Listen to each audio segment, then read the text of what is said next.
요법을 시작하겠습니다. 예, 오늘 510페이지죠? 510페이지. 대지 소유권 확보 및 매도 청구. 지난 시간에 도지사 사전 승인 어제 말씀드렸죠? 예, 이제 대지 소유권 확보입니다. 자, 여러분이 이제 건물을 질 때는 어떻게 하겠어요? 질 때는 이 땅 사서 여기에다가 건물을 짓는다 그럴 때는 건축 허가를 신청해야겠죠? 네, 건축 허가를 신청합니다. 근데 지난 시간에 봤던 것은 허가 신청하기 전에 미리 물어볼 수 있다. 그래서 사전 결정 신청할 수 있다. 이렇게 배웠죠? 네, 허가 신청은 누가 해요? 여러분이 누구예요? 건축주. 그럼 건축주가 허가 신청하면 건축 허가해 줄 거 아니에요? 자, 허가권자는 누구예요? 누구한테 허가 받아요? 원칙은 누구? 시장, 군수, 구청장. 그죠? 그리고 특자, 특토야 뭐 낄 때 안 낄 때 다 끼니까 상관하지 않고. 근데 예외적으로 특별시, 광역시에서 대형 건물은 구청장한테 허가받는 게 아니라 누구한테? 예, 특광시장. 그래서 층수가 21층 이상이거나 연면적이 10만 이상. 자, 그러면 이제 여러분이 허가를 받으려면 전제조건 요건이 뭐가 필요해요? 허가를 받으려면 이 나무 땅에다 건물 지으면 안 되죠? 그래서 허가를 받으려면 대지 소유권이 확보돼야 된다.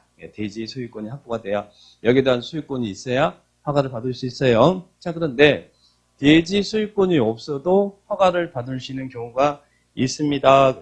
다음의 경우는 그러하지 않다. 자, 어떤 경우는 대지 소유권이 없어도 허가를 받을 수 있다고요. 첫 번째는 여기에 대한 소유권 없는데 이 땅을 사용할 수 있는 사용권이 있대요. 토지 사용권. 그러니까 뭐 지상권이나 이런 거겠죠? 이런 사용 권한이 있으면 대지 소유권이 없어도 허가받아서 지을 수 있어요. 그런데 이 사용권은 있지만 그래도 허가를 받을 수 있지만 무엇은 안 된다는 이야기예요. 분양을 목적으로 하는 공동주택은 됩니까? 안 됩니까? 안 된다. 분양을 목적으로 하는 공동주택은 사용권만 가지고 지어서 분양하면 안 된다. 이 말이죠. 그러니까 그것도 한번 시험에 출제가 됐습니다. 그 내용이 1번 내용이고요. 그 다음 2번이 이제 공유지분 건축물입니다. 그래서 2번을 조심하셔요. 2번은 여러 명이 공유하고 있는 공유지분 건축물이라는 이야기죠. 공유지분 건축물. 근데 예전에는 뭐 공유자가 5명이 있는 이런 공동 소유하고 있는 건물이 시간이 흘러서 노후 불량하면 다시 건축도 하고 리모델링 해야겠는데 예전에는 그게 전원의 동의가 있어야만 그 행위가 가능했거든요. 그러다 보니까 건축하기가 힘들죠. 그래서 지금은 규정을 완화해서 공유자 몇 % 이상의 동의와 80% 이상의 동의와 동의한 공유자 지분 합계액이 80% 이상이면 대지 소유권이 확보가 안 돼도 건축이나 리모델링의 행위를 할 수 있습니다. 그래서 80, 80 이걸 기억하시기 바랍니다. 자, 80, 80 이거 보시고 그 다음에 3번, 4번, 5번, 6번은 어떤 경우냐면 이것들은 포인트만 딱 잡아주세요. 어떨 때 어찌해서 증명됐대. 또 어찌해서 확인됐대. 또 어찌해서 증명됐대. 어찌해서 확인됐대. 그래서 3번, 4번, 5번, 6번 다 보니까 증명, 확인 이런 단어 나오죠? 증명되면 되는 것이고 확인되면 되는 거잖아요. 그런 경우는 대지 소유권이 없어도 허가받아서 건물 지을 수 있다. 이런 허가 요건, 이런 규정들 좀 전에 시험에 출제가 됐습니다. 자, 그렇게 기억하시면 되겠습니다. 그러면 자, 이런 경우 대지 소유권이 없어도 이런 경우는 허가받아서 건축 얘기를 할 수 있는데 근데 문제는 뭐가 문제냐면 이 두 번째 거죠. 아까 공유지분 건축물은 80% 이상의 동의가 있고 동의한 지분 합계액이 80% 이상이면 건축주는 대지 소유권이 없어도 허가받아 지을 수 있다고 그랬죠. 그러면 문제는 동의하지 않는 공유자 지분은 어떻게 할 거냐. 그죠? 그래서 우리 법에서는 뭐가 나오냐면 팔아라. 그 동의하지 않는 공유자에게 그 반대자에게 지분을 파세요라고 뭐 할 수 있어요? 매도 청구할 수 있다. 건축주가 동의하지 않는 자의 지분을 파세요라고 매도 청구할 수 있어요. 그런데 이 매도 청구할 때는 그 시가로 팔아라 해야 됩니까? 공시지가로 팔아라 해야 됩니까? 항상 시가. 나중에 주택법에서도 사업주체와 매도 청구 나오는데 똑같습니다. 시가로 매도할 걸 청구하고 그리고 매도 청구한다는 말은 법원에다가 매도 청구 소송을 진행한다는 얘기예요. 그런데 매도 청구 소송 진행하기 전에 몇 개월 전에 사전에 협의하라고요. 3개월 이상 협의를 해야 된다. 이런 의무 규정이 있습니다. 그래서 그 부분 딱 체크를 해 놓으시기 바랍니다.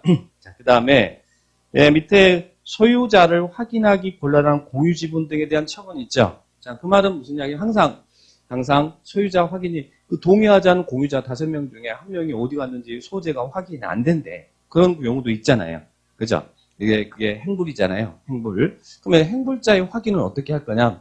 항상 어디든 우리 공법에서는 행불자의 확인은 똑같습니다. 자, 행불자의 확인은 행불은 이 사람이 행불이냐 아니냐 행불 확인은 이하고 30일이 지나도 나타나지 않으면 이때는 행불자로 보겠다는 이야기. 자, 이가 뭐냐면 이게 2개 이상의 일간신문에 2회 이상 공고하고 30일이 지나도 나타나지 않았다. 그러면 뭘로 판정한다고요? 행불자로 판정한다. 그래서 항상 행불 나왔다. 그러면 정비법이든 건축법이든 주택법이든 행불 나오면 확인은 이하고 30일이 지나도 나타나지 않으면 행불 확인 이렇게 기억을 딱 해놓으세요. 이하고 30일이 지나도 나타나지 않으면 행불 확인. 그러면 이제 이렇게 해서 30일 지나도 안 나타났으면 행불자로 확인했으면 이제 어떻게 해야겠어요? 그 행불 확인됐으니까 거기에 대한 감정평가액을 법원에 공탁하고 사업할 수 있다는 얘기. 이것도 매도 청구로 보겠다는 이야기입니다. 매도 청구 대상으로 봐서 그래서 감정평가액을 공탁하고 사업을 할 수 있다. 항상 행불자의 확인은 이렇게 합니다.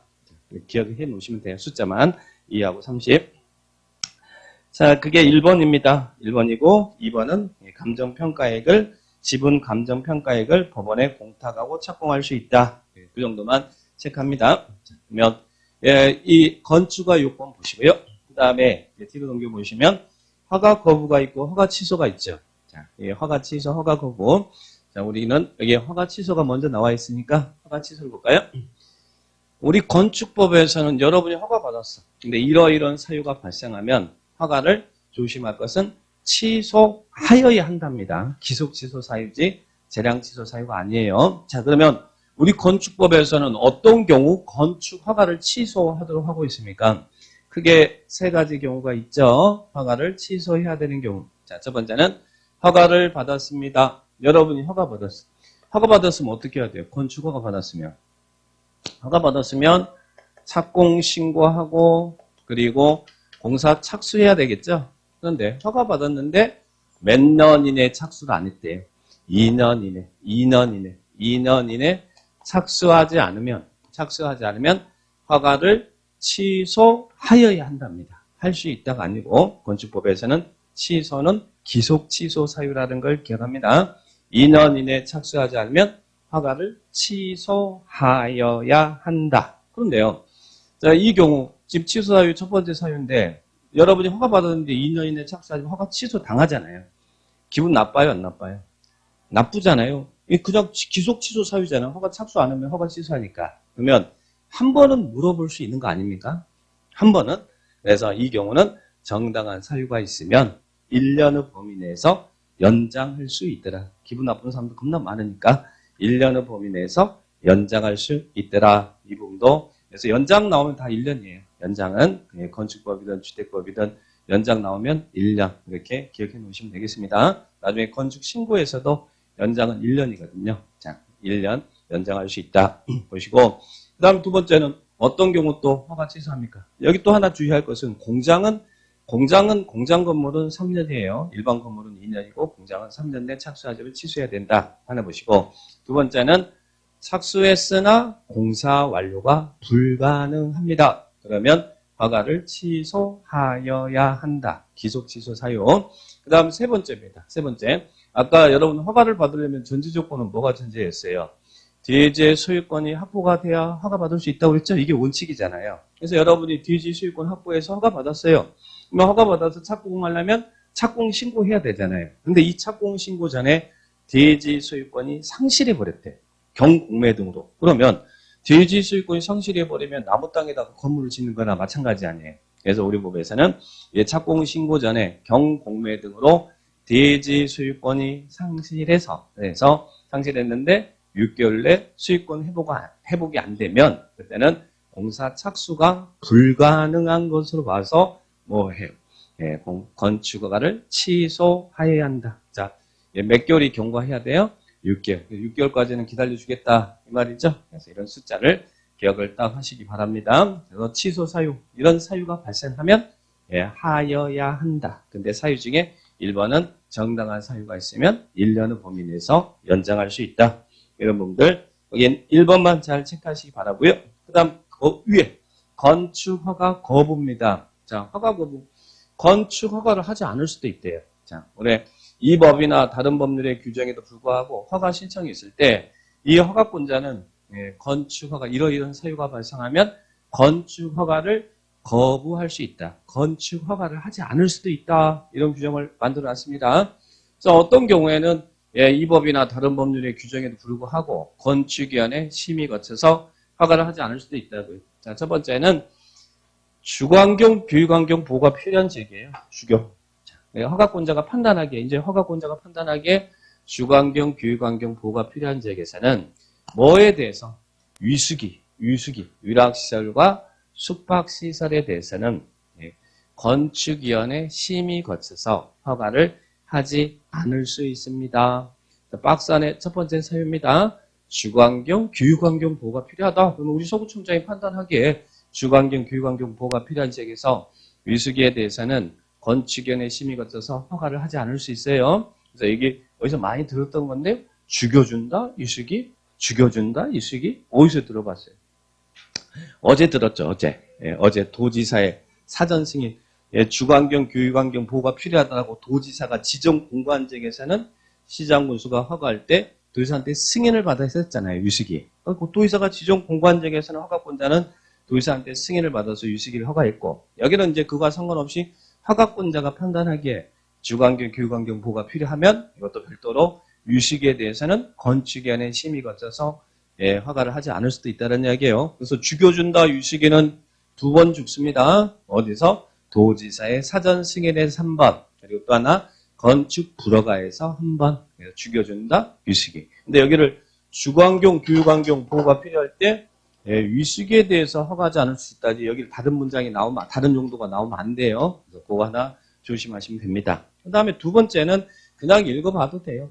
자, 이런 지역에 방제지구 느낌 있잖아요. 그리고 자연재해 위험 개선지구. 자, 이게 방제고 자연재해 위험 개선지구인데 거기에 침수가 우려가 있대요. 침수 우려가 있어서 주거용으로 이용하기 힘들대. 그럴 때는 허가를 거부할 수도 있더라. 그래서 두 번째 질문은 여러분이 그냥 보셔도 크게 얘기는 고민할 필요가 없어요. 근데 1번 같은 경우는 이 용도가 바뀔 수 있으니까 이걸 조심하시고, 그래서 1번은 죽여준다 위수기 이렇게 구분을 딱 하시기 바랍니다. 그래서 건축허가. 근데 이런 사유가 발생하면 허가권자가 그냥 하면 안 되고 어떻게 하라고요? 이렇게 허가를 거부할 때는 건축위원회 심의를 거쳐서 허가를 거부할 수 있더라. 이렇게 기억합니다. 허가 거부 절차 건축위원회 심의 거쳐서 허가를 거부할 수 있다.